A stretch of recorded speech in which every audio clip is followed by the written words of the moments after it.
to the NGA channel. Today we are continuing with part 2 of tutorial lesson 2 on constitutional interpretation. We encourage you to watch part 1 of this lesson to enable you better understand the content of this video.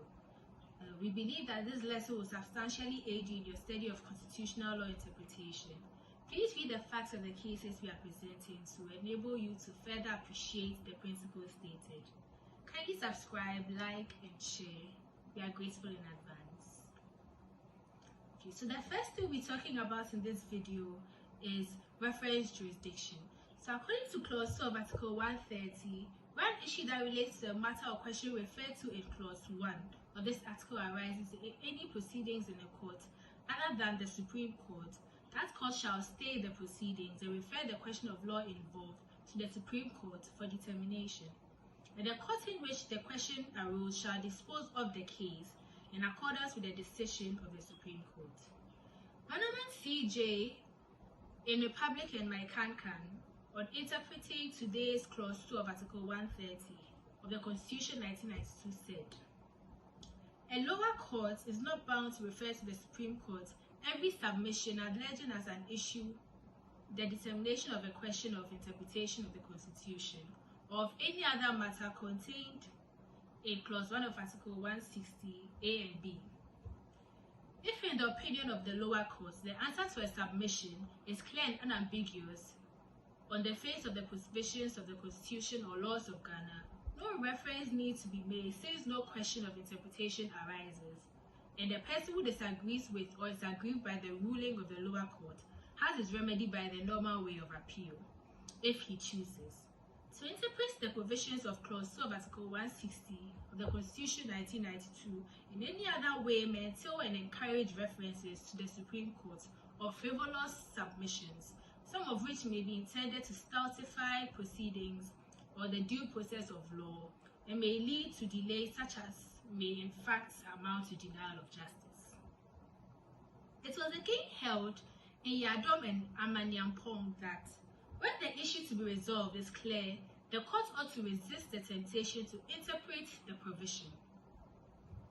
Now, under the modern purposive approach to interpretation, because the whole act is read as a whole, see the new position per Atuguba JSC in Republic and High Courts General Jurisdiction, Accra, ex parte Senator Rawlings. It has to be realized that the initial stance of the Supreme Court, exemplified by cases such as Republic and Maikankan, Republic and Special Tribunal, ex parte Akosa, Aduamwa II and Educhub II, which laid emphasis on the plain meaning of a statute, preceded the new era of constitutional interpretation based on the now dominant principle of purposive construction of statutes, particularly the Constitution. Indeed, beginning with the Republic and High Courts Fast Track Division, Accra, ex parte Electoral Commission, Metonunu, and other interested parties, the tide against ready referral for interpretation began to change. In that case, apparently, very clear and unambiguous constitutional provisions were held to be referable ambiguities. That it is whether an interpretative issue has arisen and not whether the provision is clear. The second thing we'll be talking about is the circumstances for invoking the supervisory or reference jurisdiction of the Supreme Court as stated by Anning J.A. in Republic and Special Tribunal, ex parte Akosa.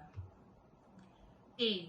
When the words of the provision are imprecise or unclear or unambiguous. B. When the rival meanings have been placed by the litigants on the words of any provision of the Constitution. C. When there is a conflict in the meaning and effect of two or more articles of the Constitution, and the question is raised as to which provision should prevail. D. When on the face of the provisions there is a conflict between the operation of particular institutions set up under the Constitution and thereby raising problems of enforcement and of interpretation. Thus, for a justice of a lower court to invoke the reference jurisdiction of the Supreme Court, after meeting the above circumstances in ex parte Akosa, he must satisfy the procedural rules stated under Rule 67 as Part 7 7 of the Supreme Court Rule CI-16, as upheld in the case of Nate and Gatti Supra. The third thing we'll be talking about is the scope for the invocation of the exclusive original jurisdiction, as summarized in Bimpong Butasori and General Legal Counsel by Sophia Ekufu, JSC, as she then was. Since the coming into force of the Constitution 1992, this court has had numerous opportunities to interpret and define the scope of its original jurisdiction under both Articles 2 and Clause 1 of Article 130. The crystallized position may be summed as follows. 1. A person bringing an action under Article 2 of the Constitution 1992 need not demonstrate that he has any personal interest in the outcome of the suit. That he is a citizen of Ghana suffices to entitle him to bring the action. The cases for this are the Tufan Attorney General case, the Sam No. 2 and Attorney General case. 2. The person referred to in the context of Article 2 includes both natural persons and corporate bodies. The case for this, is the NPP and Attorney General Siba case, and this was stated by Bamford Ado JSC. 3. The Supreme Court's power of enforcement under Article 2 of the Constitution 1992, by exercise of its original jurisdiction, does not cover the enforcement of individuals' human rights provisions. That power, by the terms of Clause 1 of Article 33 and Clause 1 of Article 130 of the Constitution 1992, is vested exclusively in the High Court, as in the cases of Eduse and Attorney General No. 1 and No. 2, and the J. Ampofo and Attorney General. 4. Regardless of the manner in which they are clothed, whether the real issues arising from a writ brought under Article 2 or Clause 1 of Article 130 of the Constitution 1992 are not in actuality of such matters to be determinable exclusively by the Supreme Court, but rather fall within a cause of action cognizable by any other court or tribunal of competent jurisdiction, this court will decline jurisdiction. The Supreme Court had also emphasized in the case of A.J. Ampofo No. 1 and AMA and Attorney General that when the enforcement of the human rights is in relation to the applicant before the court, then the proper forum was the High Court. But when it's related to one of the enforcement of public interest rights, then the Supreme Court was the appropriate forum for such an action. Hence, the jurisdiction was not concurrent. The fourth thing we'll be talking about in this video is the enforcement jurisdiction of the Supreme Court linked to its interpretative jurisdiction. Pegatepa JSC and Oseboate and NMC and Attorney General. He stated,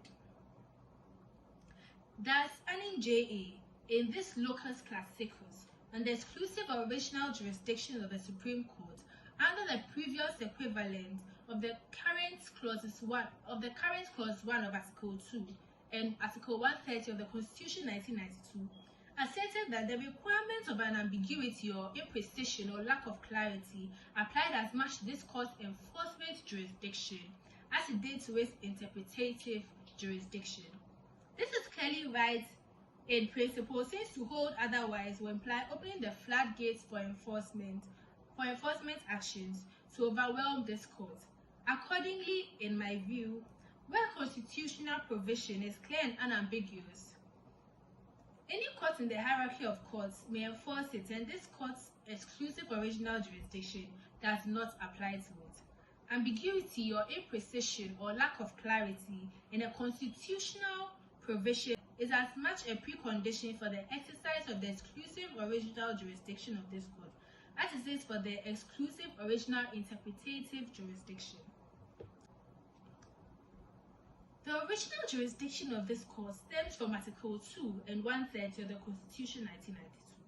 One of its most essential components is the enforcement of the Constitution as an item of jurisdiction in its own right, and though it may arise jointly with an issue of interpretation, its existence and invocation cannot be inextricably linked to the incidence of an interpretative issue as a sine qua non prerequisite.